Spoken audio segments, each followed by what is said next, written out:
I'm Dr. Sri Banerjee, core faculty for the College of Health Science and Public Policy at Walden University.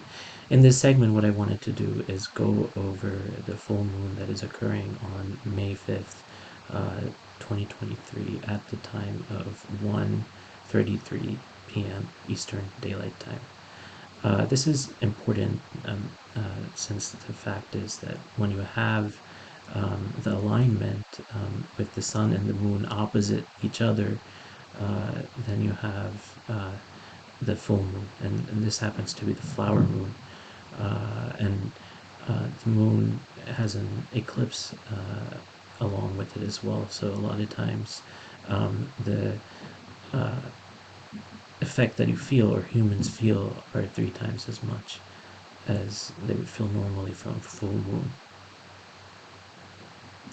So one of the things that we're looking at is Virgo, and the ascendant is Virgo, which means very structured sort of mental thinking, and that is opposite of the seventh house. But let's first look at the ruler of Virgo, which is Mercury, and see what's going on. Well, it happens to be that Mercury is right next to the Sun, which means that in the next 15 days, there's going to be this opposition where Mercury will be influencing that Sun Moon opposition.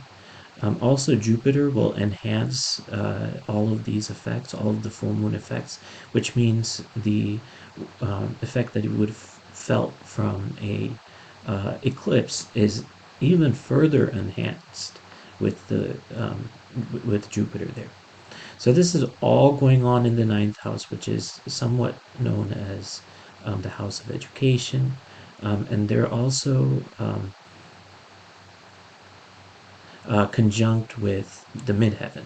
And so Uranus is actually conjunct with the midheaven, and some of these planets could be considered that as well.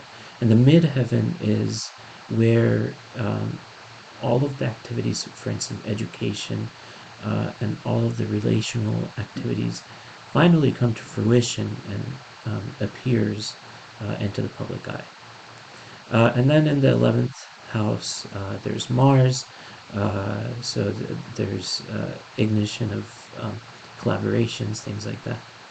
Um, and just looking at the balance between the bottom half and the top half, and you can see that most of the planets are aligned within the top half, which means that these are very much public houses, whereas these under the horizon are private houses.